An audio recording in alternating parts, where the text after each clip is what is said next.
Hey, welcome to Office Hours. My name is Nathan Lesnowski. I'm the Chief Technology Officer of Concurrency. And today we're going to talk about 5 different ways that ChatGPT-like capabilities can be applied to business processes. This is such an exploding area.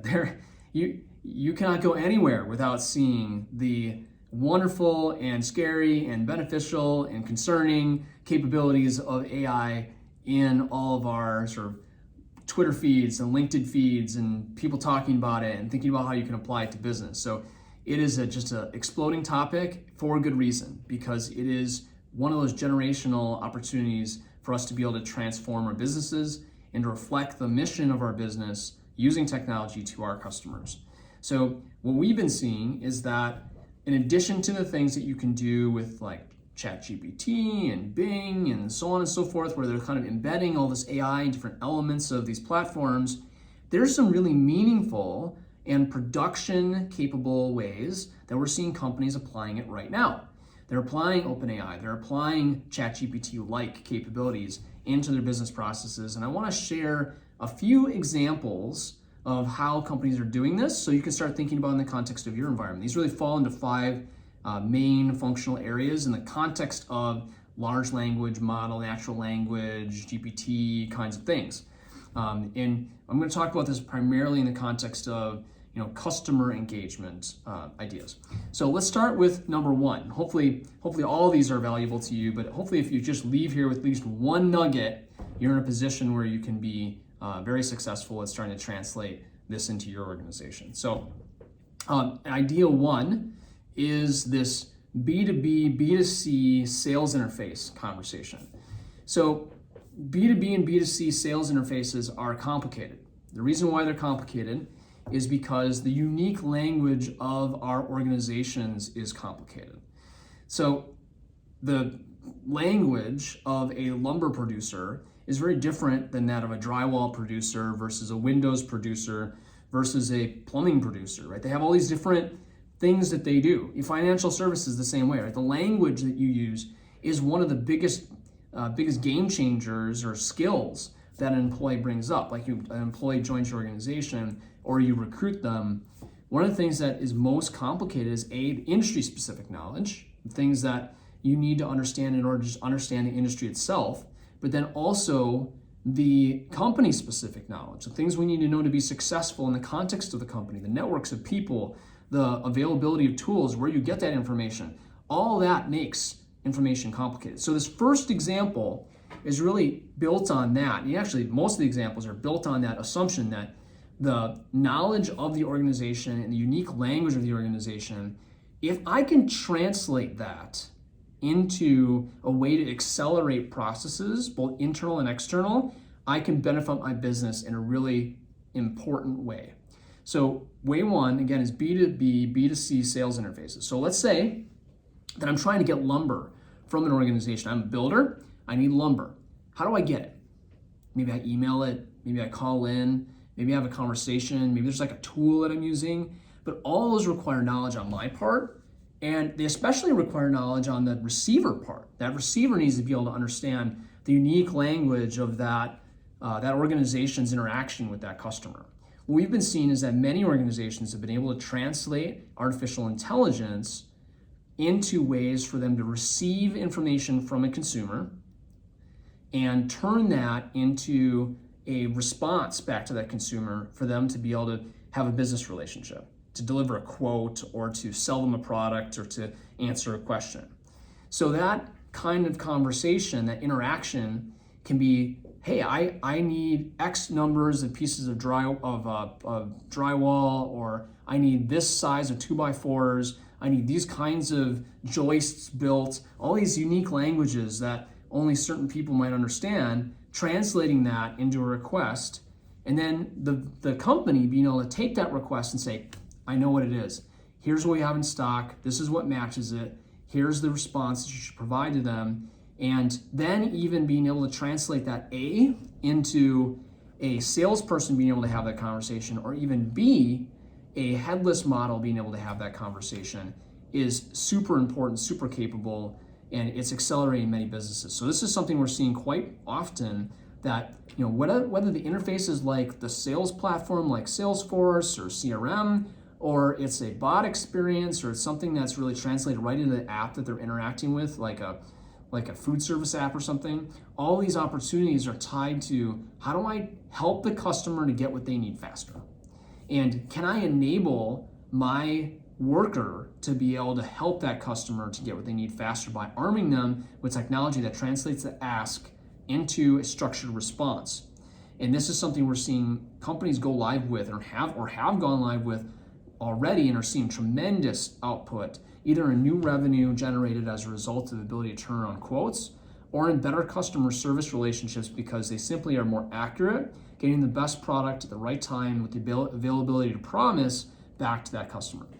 So that's scenario one. It's a complex one, but it's really one where I think this technology shines, because one of the hardest things for us to learn is the unique language of the business, and especially when we're trying to initiate that relationship to do business with a customer based upon a certain product.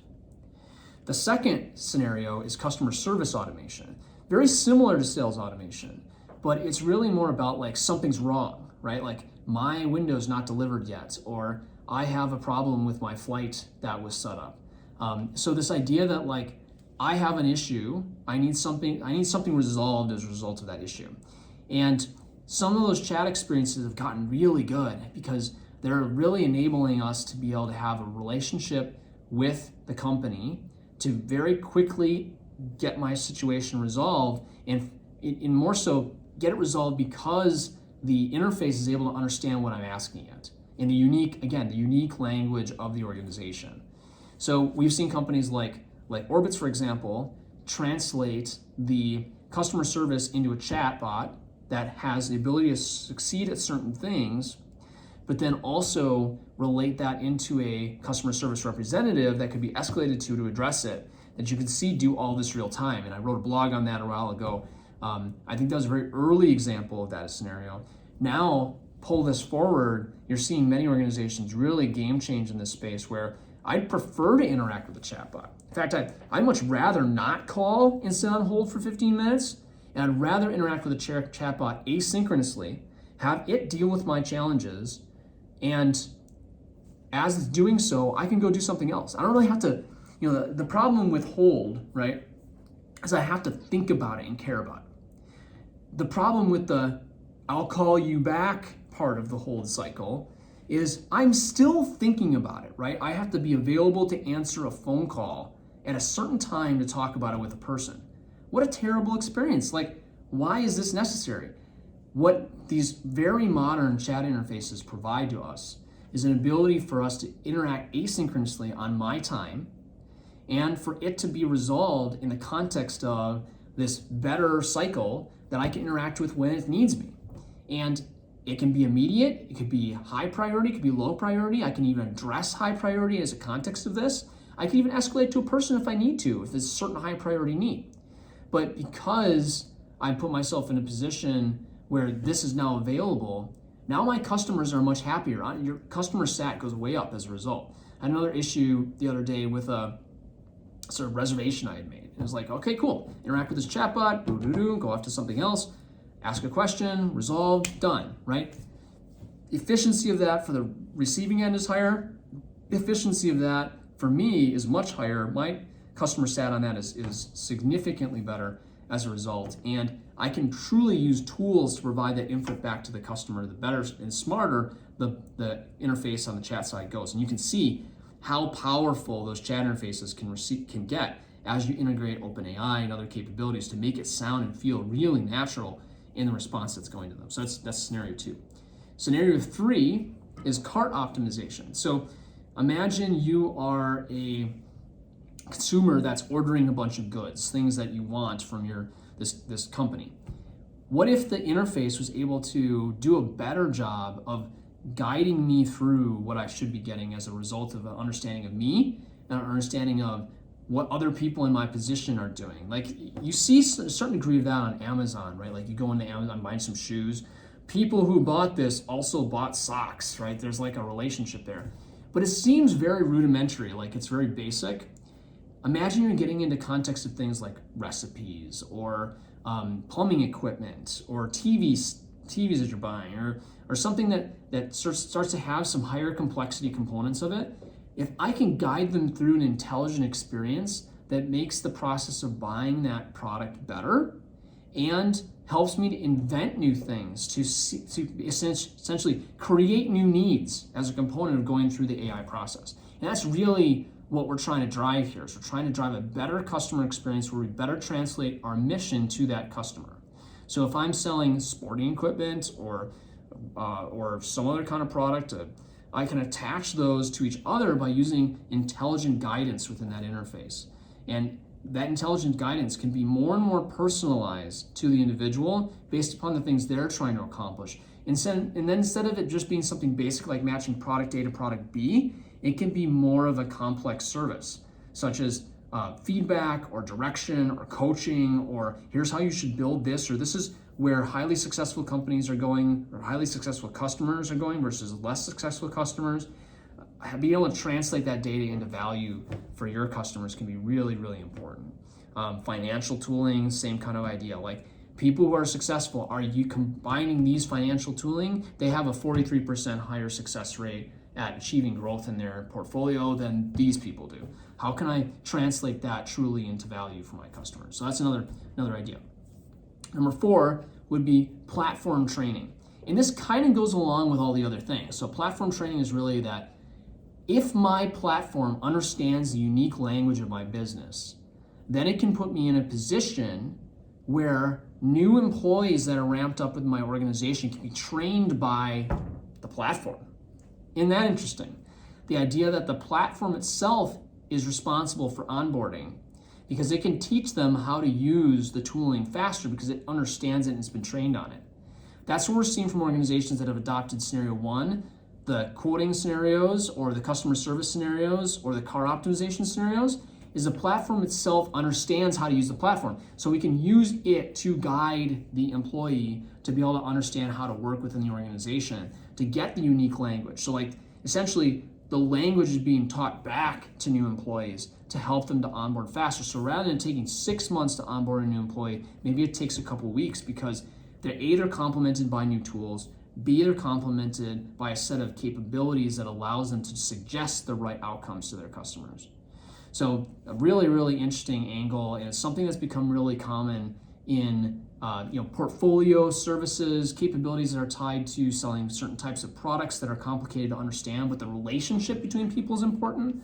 So all of that is something that you take into account. And the fifth area would be request management. This idea of like, I need something. So like I'm in a hotel. I would like to have these certain this food delivered to my room. How do I do that? Well, I'm calling up by the way, these phones look like they're from like 1992 or 84 or whatever, right? These really old phones that are still in our hotel rooms. You're picking that up and it's like, I think its only function is allowing me to call room service. Like, I don't need that, right? I can have an app that lets me say, hey, I'm interested in some food. Here's what I want. Like, let's interact. Or it could be like, I need to schedule my oil change, right? Schedule this thing or that thing. I need this product. I have a home internet service and I'd like to have this adjustment made to it.